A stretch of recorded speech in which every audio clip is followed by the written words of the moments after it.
Friends, இன்றைக்கி நம்ம இட்லி அப்புறமா கல் தோசைக்கு வந்து சூப்பர் காம்பினேஷனான வடகரி எப்படி பண்ணுறது அப்படின்னு பார்க்கலாம். இது வரைக்கும் எங்கள் சேனலை சப்ஸ்கிரைப் பண்ணலாம் அப்படின்னா சப்ஸ்கிரைப் பட்டன் ப்ரெஸ் பண்ணிக்கோங்க. வீடியோஸ் அண்ட் நோட்டிஃபிகேஷன்ஸ் கிடைக்க பக்கத்தில் இருக்க பெல் பட்டன் ப்ரெஸ் பண்ணி ஆல் அப்படின்னு கிளிக் பண்ணி வச்சுக்கோங்க. உடனுக்குடனே வீடியோஸ் கிடைக்கும். இப்போ இந்த வடகரி எப்படி பண்ணுறது அப்படின்னு சொல்லிட்டு நம்ம பார்க்கலாம் வாங்க. நான் இன்றைக்கி 250 கிராம் அளவுக்கு கடலைப்பருப்பு எடுத்திருக்கேன். இந்த கடலைப்பருப்பை வந்து 2லேருந்து 4 மணி நேரம் நல்லா ஊற வச்சு எடுத்துக்கோங்க. ஊறின பருப்பை வந்து கையில் லைட்டாக அமுக்கி பார்த்திங்கனாவே உங்களுக்கு வந்து தெரியும். இப்போ வந்து ஊறின பருப்பை நல்லா ட்ரையாக வந்து வடித்து எடுத்துக்கோங்க. இதில் வந்து காரத்துக்கு 3 பச்சை மிளகாய், 1/2 ஸ்பூன் அளவுக்கு சோம்பு, 1/2 ஸ்பூன் அளவுக்கு சீரகம், ஒரு மைல்டான வாசனைக்காக தேவையான அளவுக்கு உப்பு சேர்த்திக்கோங்க. இது எல்லாத்தையுமே நம்ம மிக்சி ஜாரில் வந்து அரைச்சி எடுத்துகிட்டு வந்துக்கலாம். இப்போ நான் மாவு வந்து அரைச்சி எடுத்துகிட்டு வந்துட்டேன். மாவுனுடைய பதம் எந்த மாதிரி இருக்கணும்னா ரொம்பவும் கொரப்பாக இருக்கக்கூடாது, அதே சமயம் ரொம்பவும் சாஃப்டாக இருக்கக்கூடாது. பாருங்கள், இந்த மாதிரி இருக்கணும். எண்ணெய் நல்லா காஞ்சதுக்கப்புறமா சின்ன சின்ன பீஸாக இந்த மாதிரி நீங்கள் கிள்ளி போட்டுக்கலாம். இல்லை அப்படின்னா வடையாக தட்டி போட்டுக்கலாம். வடை வந்து சில சமயம் ரொம்ப கிறிஸ்பாகும். இந்த மாதிரி கிள்ளி போட்டிங்க அப்படின்னா உள்ளேயும் வந்து நமக்கு சாஃப்டாக இருக்கும். ரொம்ப வந்து கலர் சேஞ்ச் ஆகிற வரைக்கும் மொறுமொறுன்னு வரணும்னு இல்லை, வெந்தால் போதும் இந்த வடைகள் எல்லாமே. இது எல்லாத்தையுமே வந்து இந்த மாதிரியே நம்ம வந்து கிள்ளி போட்டு எடுத்துக்கோங்க. வடைகளை விட இந்த மாதிரி பண்ணிங்க அப்படின்னா உங்களுக்கு சீக்கிரமாக செஞ்சு முடிச்சிடலாம். சீக்கிரமாகவும் வெந்து வந்துடும் நமக்கு. இப்போ எல்லாத்தையுமே நான் வந்து பொரித்து எடுத்துட்டேன்.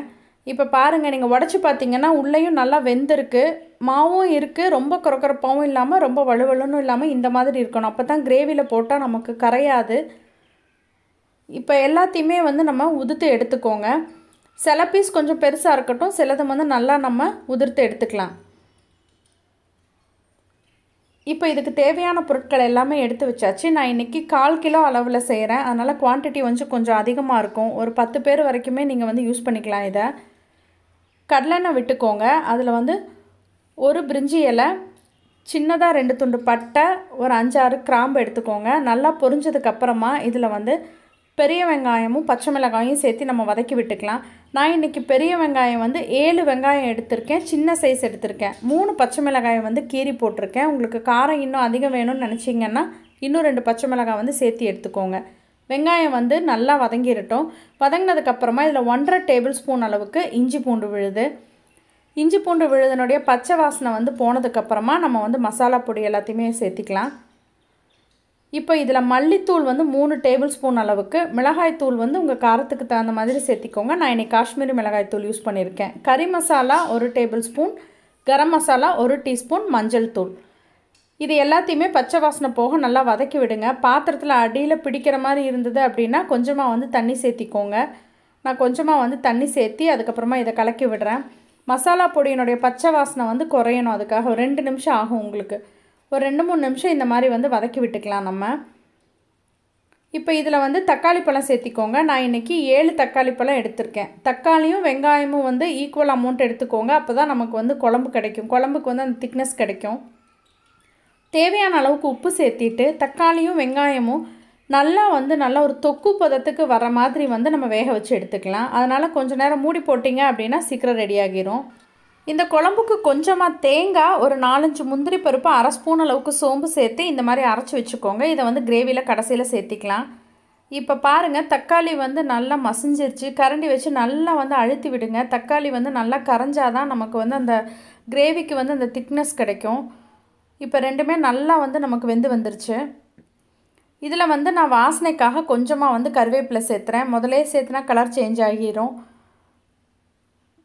நல்லா வதக்கி விட்டுட்டு இதில் வந்து தண்ணி சேர்த்திக்கோங்க. நான் இன்றைக்கி வந்து 1/4 கிலோ பருப்பு நிறையா குவான்டிட்டி செய்கிறதுனால கிட்டத்தட்ட இந்த கப்பில் 7 கப் அளவுக்கு நான் வந்து தண்ணி சேர்த்துறேன். தண்ணி சேர்த்தும் போது பார்த்தா உங்களுக்கு நிறையா இருக்கிற மாதிரி தான் இருக்கும். ஆனால் வடையை போட்டு கொஞ்சம் நேரம் ஆச்சு அப்படின்னா அந்த வடை வந்து தண்ணி எல்லாத்தையுமே வந்து இழுத்துக்கும். தண்ணி வந்து நல்லா கொதிச்சிடட்டும். பாருங்கள், நல்லா இந்த அளவுக்கு கொதிச்சிடட்டும். கொதித்து வந்ததுக்கப்புறமா நீங்கள் இதில் வந்து உப்பு காரம் எல்லாமே டேஸ்ட் பண்ணிடுங்க. வடையிலையும் நம்ம உப்பு போட்டிருக்கோம்.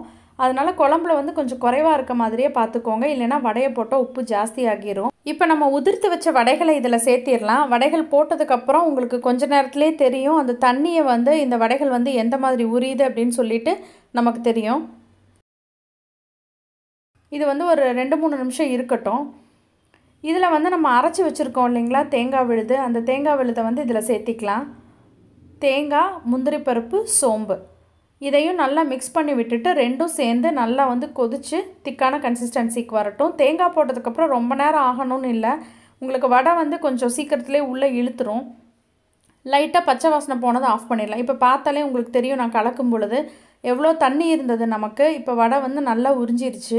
நம்ம சர்வ் பண்ணுறதுக்கு இன்னும் கொஞ்சம் லேட் ஆச்சு அப்படின்னா இன்னமும் கொஞ்சம் இது வந்து திக்காகும். ஸோ இந்த ஸ்டேஜில் ஆஃப் பண்ணிவிட்டு நீங்கள் ஒரு 1/2 அன் ஹவர் கழித்து பரிமாறினா வடையும் ஊறி இருக்கும். சூப்பரான இந்த வடைக்கறியை நீங்களும் ட்ரை பண்ணி பாருங்கள். வீடியோ பிடிச்சிருந்தா உங்கள் ஃப்ரெண்ட்ஸ் எல்லாத்துக்கும் ஷேர் பண்ணுங்கள், லைக் பண்ணுங்கள், கமெண்ட் பண்ணுங்கள். மறக்காமல் நம்ம சேனலை சப்ஸ்கிரைப் பண்ணுங்கள். தேங்க்யூ.